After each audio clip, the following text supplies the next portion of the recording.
আসসালামু আলাইকুম ওয়া রাহমাতুল্লাহি ওয়া বারাকাতুহু।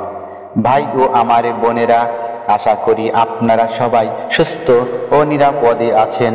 ভাই ও আমার বোনেরা, আজকের দোয়ার আমলটি করে দেখুন। রহিম রহমান আল্লাহ সর্বপ্রকার বিপদ ও অভাব অনটন দূর করে দিবেন ইনশাআল্লাহ। আজকের আমলটি যদি করেন, মহান আল্লাহ এত বেশি টাকা ধন সম্পদ দান করবেন যে আপনাদের সংসারে অভাব অনটন চিরতরে দূর হবে ইনশাআল্লাহ।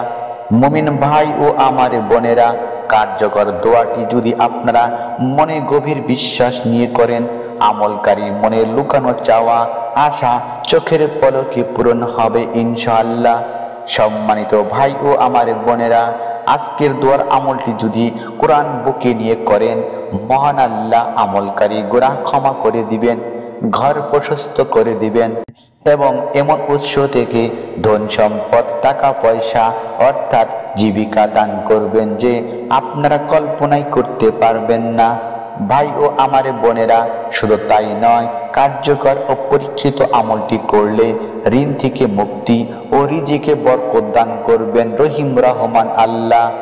হযরত আবু হুরায়রা রাদিয়াল্লাহু আনহু হতে বর্ণিত, রাসূল সাল্লাল্লাহু আলাইহি সাল্লাম বলেছেন, আল্লাহ বলেন, হে আদম সন্তান, আমার ইবাদতের জন্য তুমি ঝামেলা মুক্ত হও। আমি তোমার অন্তরকে প্রাচুর্য দিয়ে ভরে দেব এবং তোমার দারিদ্র খুশিয়ে দেব। আর যদি তা না করো, তবে তোমার হাত ব্যস্ততায় ভরে দেব এবং তোমার অভাব দূর করে দেব না। তিরমিজি শরীফের হাদিস। ভাই ও আমার বোনেরা, এখন আজকের আমলের দোয়াটি বলে দিচ্ছি, মন দিয়ে শুনবেন। দোয়াটি হচ্ছে, আল্লাহুম্মা মাগফিরলি জামবি ওয়া ওয়াসিলি ফি রিজকি ওয়া বারিকলি ফিমা রাযাকতানি। অর্থ, হে আল্লাহ, আমার গুনাহ ক্ষমা করে দিন, আমার ঘর প্রশস্ত করে দিন এবং আপনি যে জীবিকা দান করেছেন তাতে বরকত দান করুন। সুনানে তিরমিজি শরীফের হাদিস, হাদিস নং 3500।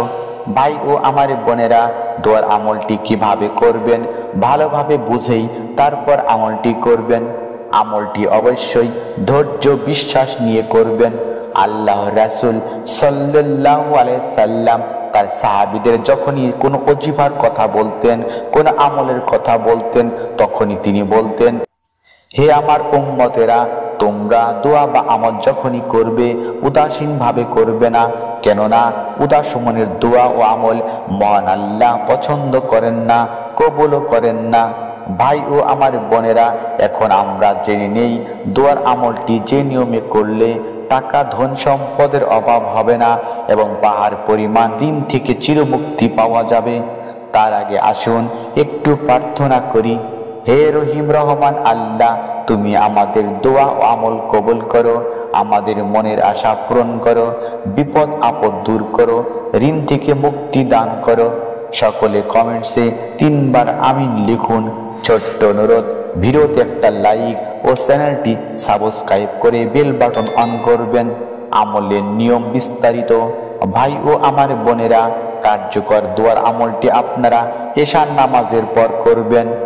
এশার নামাজের পর জায়নামাজে কিবলামুখী হয়ে বসবেন এবং কোরআন বুকে নিয়ে সর্বপ্রথম আপনারা ইস্তেগফার পাঠ বা তিলাওয়াত করবেন।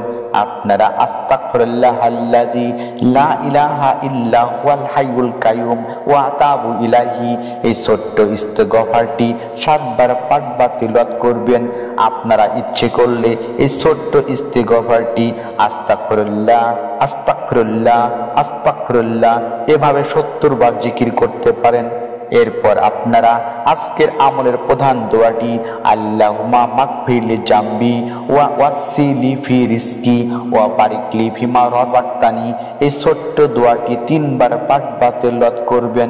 এরপর আপনারা দরুদে ইব্রাহিম, আল্লাহুম্মা সাল্লি আলা মুহাম্মাদি ওয়া আলা আলি মুহাম্মাদ কামা সাল্লাইতা আলা ইব্রাহিমা ওয়া আলা আলি ইব্রাহিমা ইন্নাকা হামিদুম মাজিদ। আল্লাহুম্মা বারিক আলা মুহাম্মাদি ওয়া আলা আলি মুহাম্মদ কামা বারাকতা আলা ইব্রাহিমা ওয়া আলা আলি ইব্রাহিমা ইন্নাকা হামিদুম মাজিদ। অথবা আপনারা ইচ্ছে করলে সবচেয়ে ছোট দরুদ সাল্লাল্লাহু আলাইহি ওয়াসাল্লাম, সাল্লাল্লাহু আলাইহি ওয়াসাল্লাম, সাল্লাল্লাহু আলাইহি ওয়াসাল্লাম এই ছোট্ট দরুদ শরীফটি 3 বার পাঠ বা তেলাওয়াত করবেন। আল্লাহর রাসূল সাল্লাল্লাহু আলাইহি ওয়াসাল্লাম বলেছেন, যে দোয়া বা আমলটিতে আমার উপর দরুদ শরীফ পাঠ হয় না, সেই দোয়া বা আমল আল্লাহর কাছে পৌঁছায় না এবং কবুলও হয় না। সর্বশেষ আপনারা চোখ বন্ধ করে চোখের পানি ছেড়ে দিয়ে সর্বশক্তিমান আল্লাহর কাছে রাতারাতি ধনী হওয়ার জন্য, রিজিকে বরকত লাভের জন্য, ঋণ থেকে চিরমুক্তির জন্য ফরিয়াদ করবেন। মান আল্লাহ সবার দোয়া ও আমল কবুল করো, আমিন সুম্মা আমিন। আসসালামু আলাইকুম ওয়া রাহমাতুল্লাহি ওয়া বারাকাতুহু।